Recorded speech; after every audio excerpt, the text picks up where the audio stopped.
So if you have a Bible, Daniel chapter 10, we are going to finish a study we've been doing in chapter 10 of Daniel this morning.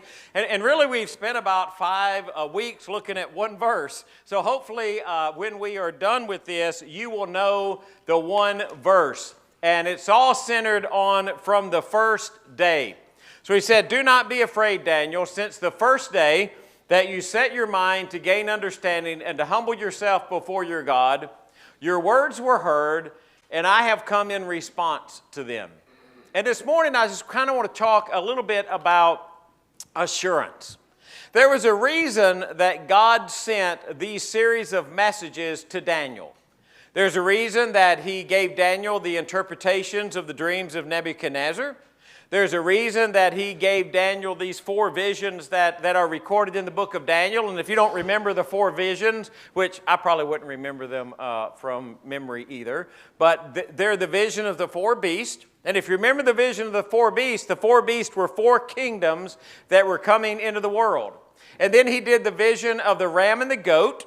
And the vision of the ram and the goat were about 2 kingdoms that were coming into the world, the Persians and then the Greeks. Then he did, there was another vision, I probably titled it The Prayer for God's People, but it was where he came to an understanding from reading the book of Jeremiah, from reading the prophet, that they were going to be in captivity for 70 years. And God comes in a vision and he explains to Daniel kind of what's happening in that period of time to give Daniel some confidence and assurance of what's going to happen in history. And then this passage we're looking at from Daniel 10 to chapter 12, he gives Daniel this vision about the things of the end of time and what is going to happen and some things that to bring assurance to the people. So as you look at all of those, kind of couched in all of that is this idea of bringing assurance. Because you look at the world, and sometimes in the world, we don't really have a great deal of assurance about what's going to happen next. I mean, we can't really script out everything that's going to happen in the world. So how is it that we can kind of look at the book of Daniel and we can start get this idea of assurance? It's very interesting when the messages come to Daniel in different ways in the book. And I don't know if you've sat down recently and just read all the way through the book of Daniel. I think probably you should. It's a great book. But there is this time in Daniel chapter 10, a little further from what we were reading in Daniel chapter 10, verse 12. And this one having the appearance of a man comes back and he touches him. And he says to Daniel, Do you know why I have come to you? But now I'll return to fight against the prince of Persia, and when I go out, behold, the prince of Greece will come. That's a totally different study we need to have sometime, okay? But I will tell you what is inscribed in the book of truth. And there is none who contends by my side except Michael, your prince. Do you know why I have come to you? I will tell you what is written in the book of truth. You know, that's a very powerful scripture. What's written in the book of truth? How do you view the world? How do you view the things that are happening around you? How do you view the news when you turn it on in the morning? Anybody ever turn the news on in the morning and just kind of scratch your head and think, why instead of giving us all the bad stuff, can't they just give us a good news channel? I'd like to have one good news channel where the only thing on the news is something that somebody has done like really good or something positive or how they've helped somebody else, and I don't turn it on and get all of the negative stuff. I want to turn it on and just get like really good stuff one day. So if one of y'all want to go out and start a news channel, that's what I would like to see. But when you look at all of the chaos and the turmoil and the things that are happening in the world, where do you find that assurance? I mean, do you ever look at the world and think, sorry about that. It's just getting horrible. I mean, it's just getting horrible. What's going to happen next? What am I going to turn on the news in the morning and find? In Daniel chapter 12, at the very end of the book, he says, as for you, so Daniel's gotten all these series of visions, right? And he doesn't understand all of them. We're going to look at that in just a second. But this is his message. He says, Daniel, as for you, Go your way to the end and you will rest, and then at the end of the days you will rise to receive your allotted inheritance. So Daniel, at the end of the book, he's pondering all of this, and he's puzzled about all of this, and that's the time of the end, and the 1,290 days, and I mean, it's a great sermon and all of that, but we're not going to get to it this morning. But here's the message to Daniel. Daniel, just go your way. At the end of the day, you'll get your inheritance. You'll get what's coming to you, which is very positive, by the way. And do you ever feel like that? You're like at the end of the day, and so God's looking at you and saying, look, there's a lot of stuff that's coming around. There's a lot of stuff that's going to happen in your lifetime. There are a lot of good things. There may be some bad things. But at the end of the day, go your way, because at the end, you're going to get your inheritance. It's about assurance. And I'm kind of asking you the question this morning, the first day, you know, we talked about the first day of commitment and the first day of understanding, the first day of being humble, the first day of purpose. And I want you to leave here thinking, you know, today is the first day of really being sure of something, of having some great assurance in God in what God is going to do. So you're sitting as a preacher and you start talking to people. Right? You start having religious conversations, because that's what people do with preachers. And we're sitting around talking, and this is what I hear. Man, I hope I get to go to heaven. And I'm like, you don't know? You hope? Wow, man, I hope I get to go. You know, there's a whole lot of things that can happen. Yeah, there's a whole lot of things that can happen. Well, I'm just hoping I get to go. I had this lady one time, and she told me, she said, I hope the last thing that happens to me is I don't know why she came up with this scenario in her head, right? I hope I'm not backing out of the driveway and a car is coming and I say a bad word right before the car hits me and I have to go to hell. And I was like, it's not going to work that way. That's not the way that it works. It is not down to the very last thing that you do. But wouldn't that be horrible?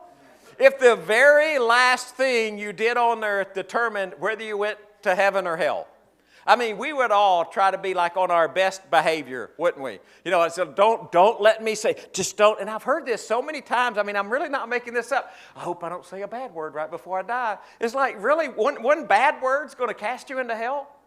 Because we live in this world that we're just kind of thinking, well, do I really get to go? Do I really get to go? And so what God does to Daniel in this, he says, Daniel, look, this is what I need you to be sure of. I need you to be sure that I am completely in control. Nothing in this world is going to happen that I don't know about. No nation is going to rise up in the world that God does not know is coming. God's not going to be surprised by anything that happens in human history. He doesn't get up there and he's looking at the world and he's shaking his head and he said, well, I didn't see that coming. He knew it was coming. Even with all of the kingdoms. Do you realize in the book of Daniel, before all of the kingdoms get to be kingdoms, that God says, oh, by the way, Daniel, there's going to be this kingdom, then this kingdom, then this kingdom, and then this kingdom. And I don't know why he didn't keep going. He just wanted to tell him those four, right? And the reason he wanted to tell him those four is those four led up to the coming of his son Jesus in the last kingdom. And that's what God was concerned about, is his kingdom that's in Jesus. But do you really go through the world thinking God really is in control? But when you read that, you think, oh man, Daniel just had it, right? Daniel just immediately when God said it, Daniel was like, man, God, that's really cool. No. I mean, look at these verses. I, Daniel, was troubled in spirit, and the visions that passed through my mind disturbed me. Does that sound like somebody who knew immediately when God told him something that he knew exactly what was going to happen? Because it's not. Man, I got the vision. I saw the vision, God. But now I'm troubled in spirit, and my mind disturbs me because I can't figure it out. Or you go to another verse, and at the end of the matter, this is Daniel. He sees this vision in chapter 7. And he says, this is the end of the matter. I, Daniel, was deeply troubled by my thought, and my face turned pale, and I kept the matter to myself. So God shows Daniel this great vision, and he says, you know, at the very end of it, I don't have any idea what's going on. I can't figure it out. I'm kind of troubled. And not just troubled, he's deeply troubled. And I find myself in the very same place that Daniel was.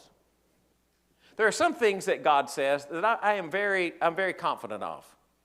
I'm absolutely sure of them.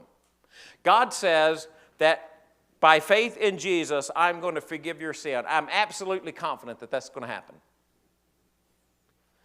God says at the end of time, I'm going to send my Son back to the world, and there is going to be a second coming, and the world's going to dissolve, and it's not going to be here anymore. And the only thing that, this is Greg Smith paraphrase, the only thing that's going to matter is whether you had faith in my Son. I absolutely am positive that's going to happen. Well, I don't have any idea when. Because there are things that we know and things that we don't know. Now, we work off of assumptions all the time because we really think we know, but in reality, we really don't know. This is a picture of the SPY. It's a stock. It's an ETF that follows the SP 500. Okay, so some financial thing. You don't need to know about all that, right? Only thing you need to know is, I don't know if you can see those back there. On the red days, on the days have the red bar. Can y'all see that? Like this one's red. That means that day the stock market went down. And on the one that's the green, that means that day the stock market went up. And that's probably about a year's worth of data. So if I were to ask you this morning, when the market opens tomorrow at 8:30, going up or down? I mean, there's the chart. Going up or down? How many of you think it's going up? How many of you think it's going down? How many don't know? What's your chances of guessing right? I need a mathematician. What's your chances of guessing right? 50-50. Let's say that tomorrow I guess right. Whoo! What's my chances of guessing right the next day? 50-50. You can turn on the financial news tomorrow. You know what you'll hear? You'll hear some guys, I'm telling you today, the stock market is going to go up because so-and-so, so-and-so, so-and-so, and it's going to go. And you know what? He ain't got a clue. He is making an educated guess, maybe a more educated guess than I can make, but you know what it is? It's an educated guess because there are things that I know and things that I don't know. You know what I know about that tomorrow, the SPY? I can make one absolute true prediction tomorrow. You ready? It's going up or down. I'm absolutely sure of that. Now, could that be wrong? It could, because what could happen, right? It could stay exactly where it is. It could stay, now during the day it'll go up and down, but it could end up exactly where it is. Because there are things that I know and things that I don't know. And here's my problem. I go into the world, and there are all of these things that I don't know, that I think that I do know, that messes up my assurance. Let me give you one. Will I be breathing tomorrow at this time? Well, I think I will, right? And I'm decently optimistic, right? I'm decently optimistic. I think tomorrow at this time I'll still be breathing. I mean, in this body. I know I'll be alive either way, but I think I'll still be in this body. I don't think y'all be looking for a preacher tomorrow at 10:34. But, am I absolutely sure? No, I'm not. I'm going to go get a physical on Friday. That's my yearly physical. And so you go every year, right? Because that's why it's a yearly physical. Do I think the doctor is going to tell me that I'm healthy? No, for the most part. I think I'm going to get a pretty good report. He's going to tell me some things. He's going to say, look, Greg, you need to exercise some more, right? You need to drop a little bit of weight. You've been eating too many cookies. We need to get your blood sugar back down. Right? But generally, all in all, I expect he's going to give me a pretty positive report. Do I know? No, I don't really know. He might walk into that room after he does my physical and say, Greg, I got some bad news. I'm like, well, is it bad news? What is it? And we go through life with these things that we think we know, but in reality, we really don't know. We're not sure because we don't know what the future holds. See, wouldn't that be really cool? I got it written down here. We call it things. We call it the future, right? You got any life changes coming up? Well, I don't think so. Some of y'all, he's getting married. He's in for trouble. So I'm just kidding, Jeff. And quite, that's really good. All right, it's positive. So, right, but some life changes you kind of plan on, right? You got it. I mean, I didn't mean to pick on them this morning. Y'all got a date, right? You know, okay, this is a day that big life change, right? Yeah. But you look at life, and I'm just going to ask some of you who have been in life for a while, can you always script the life changes? Do they always come out the way that you planned them? No. You'd like for them to, wouldn't you? But you can't because you don't know. And so if you could kind of look into that, what do you call those things you look into that you get the future? Crystal ball, yeah. When your mind really messes you up, right? If you could look in there and say, boy, I'd really like to know what's happening. But here's the thing that I do know. God knows. God knows. And no matter what happens, no matter if I get a good report, bad report, no matter if I'm breathing tomorrow or not breathing tomorrow, no matter if life goes exactly the way I scripted it or it doesn't go the way that I scripted it, what I do know is that God is forever in control, and God gives me salvation through Jesus Christ, and I have no idea what happened with all that. So we'll do without it. Oh, now we're back. Going the wrong way. I have no idea what I'm doing with this now. Are we both going different directions? So here's a question. That was really confusing, wasn't it? I'm even confused. What are you sure of? I mean, what are you sure of? Remember where we started? We're back. Oh, well, I really hope I get to go to heaven. Oh, boy, I really hope I get to go. You know why you're not so sure sometimes?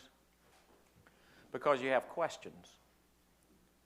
But questions don't equate necessarily to lack of faith. And you look at life and you say, God, what's going to happen tomorrow?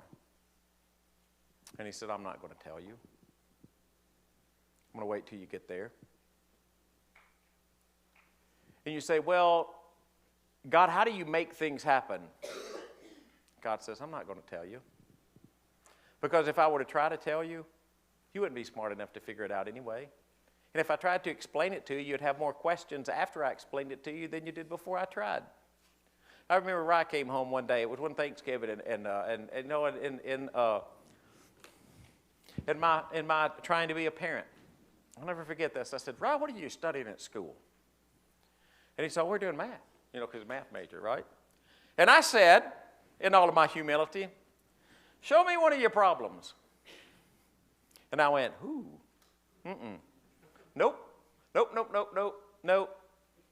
Because after he explained the problem, I knew less than I did before he explained the problem.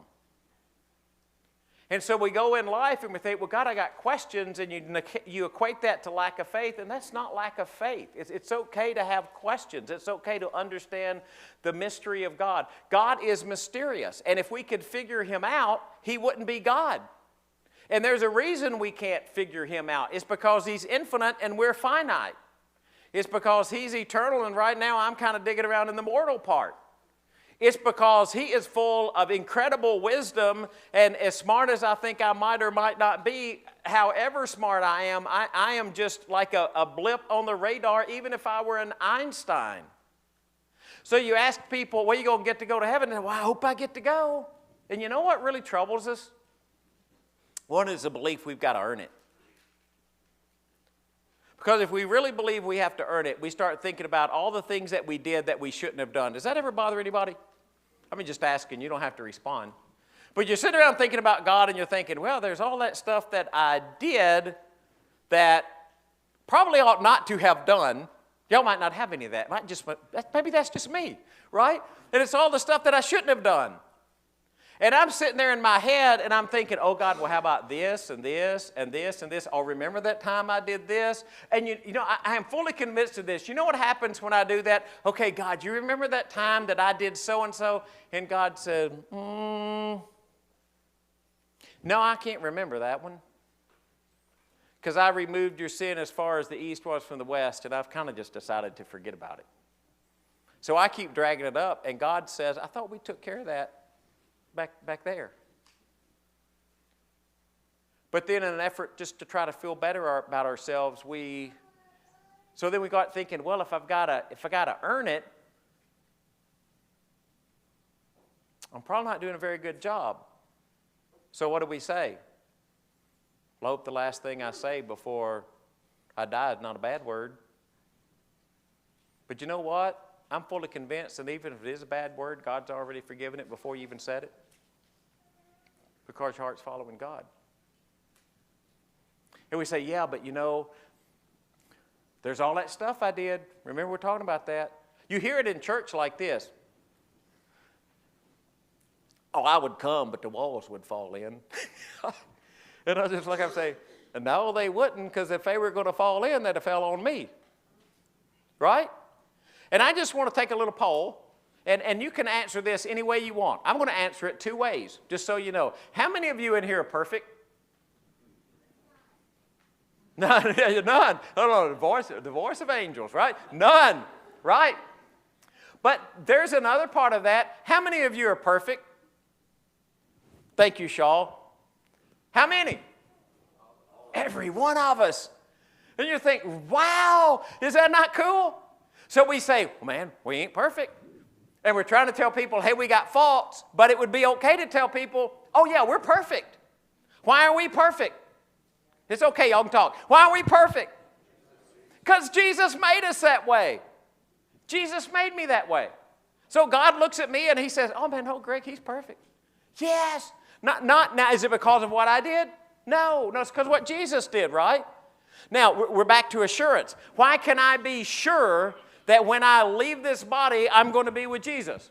Is it because of what I did? No, it's in spite of what I did. It's because of the faith that I have in Him. And so here's the other thing that happens, and this really messes up my assurance. I start to compare myself to somebody else. Now, just for the sake of argument, it's just for the sake of argument, right? Do you think I could pick somebody better than me? Better than me. I mean, somebody that there's no way I can measure up to them. Right, he was quick. Yeah, you can. So thank you, son. Yeah, so what? Yeah. Can all of you do that? Can all of you think of somebody who's better than you? You know what we do? Man, I ain't ever going to make it because I ain't nearly as good as so-and-so. Boy, but so-and-so, he is really good. I mean, he's really spiritual. Now, the opposite side of the coin, right?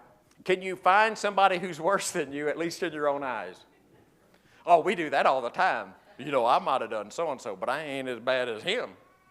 Right? I ain't as bad as so-and-so. Well, I ain't as bad as so-and-so, so I'm probably going to slip in, right? Because there are people worse than me. Can you always pick somebody worse than you? Yeah. So what are you supposed to do about that, comparing yourselves to others? This is really good. Don't ever. Don't compare yourself to other people. Doesn't matter. You know why it doesn't matter? I'm going to really mess y'all up because I'm perfect. You can't get any better than I am. Right? Why can you not? Yeah, it's okay. Y'all talk. It's because of Jesus, right? And so Daniel, you're looking at the book of Daniel and thinking, God, what's happening? And God keeps giving Daniel all of these messages. And you're thinking, what is he trying to tell Daniel? He's trying to tell Daniel, look, Daniel, don't worry about it. I've got it. So John comes along, and you got to love John. And John says, I write these things to you who believe in the name of the Son of God so that you may know that you have eternal life. Well, not that you guess, so that you'll know. You can be absolutely sure.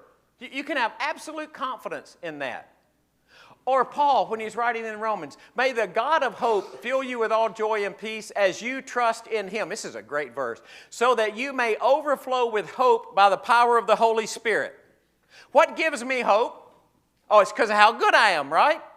No. What? Power of the Holy Spirit. Who fills me with hope?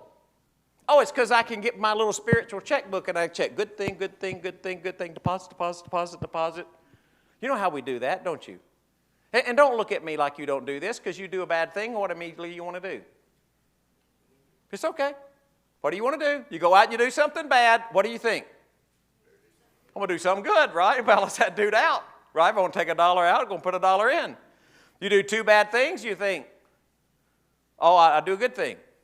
Or you'll say this, oh, God, I won't ever do that again. If you'll do this, I'll do this. And God's like, no, you won't. I already know, right? You're telling me you will, but you won't do it. Or I know you don't ever do this, but you'll say, you know, I've done this, and this. God probably won't care if I do one little bad thing, right? Because you're looking at it like a checkbook, and it's not a checkbook. The God of hope is going to fill you with hope. So your trust is not in yourself. Your trust is in who Jesus is. So God comes along with Daniel, and he says, look, Daniel, here's what I need you to do. I need you to be sure. I need you to know what's happening. He says, don't be afraid, Daniel. From the first day you set your mind to gain understanding and to humble yourself before God, your words were heard, and I have come in response to them. We've been all the way through this. I mean, we've been around this verse 100 times, but this is the question. Did you set your heart, number one? Did you make a commitment to God? Did you set your heart to God? What is your heart set on? Are you really seeking to find God's understanding of life? Do you really kind of want to follow God and understand what God is doing, or do you really want God to get on board with your plans and God just kind of get on board with what you want to do? Are you seeking to understand the world through the eyes of God so that you can have a really good understanding of what this world is all about? Do you humble yourself? Are you willing to put God on the pedestal instead of yourself on the pedestal? Are you willing for God to be the center of life instead of you being the center of life? Do you have any purpose? Do you just go from day to day, week to week, year to year? Do you have any purpose? Why are you here? Why does God let you breathe air? Have you ever sat and just wondered, how did I get here and why? What is it that I'm supposed to be about? And what's going to happen when I'm not here? And do you have any assurance? Do you trust God enough to know that no matter what happens in this world, that God is firmly in control? Tomorrow, whatever happens, do you really believe God's in control? Do you really think if tomorrow is your last day on this earth, that God's going to save your soul and you'll be standing in His presence? Now, you may not be standing. I got a feeling we're all going to be like kneeling, or I kind of think I'm going to do one of those Isaiah things where like you're face down and you're kind of like you don't move, kind of like you're dead, because the majesty is going to be so great you're not going to be able to understand it. Then I'll get up and dance. Okay, but I'm just kind of the way I think will happen. But do you have that? Do you have that assurance? See, Daniel, I love Daniel chapter 10, verse 12. And here's a question. If today's not your first day, when was it? And if you had the first day and then you really got off on the wrong track and you forgot that it was the first day, you know, sometimes we need to be reminded it's the first day. Sometimes we need first days more than once. But is it your first day? Have you really set your heart on God? If you need to respond, we'd ask you to do that.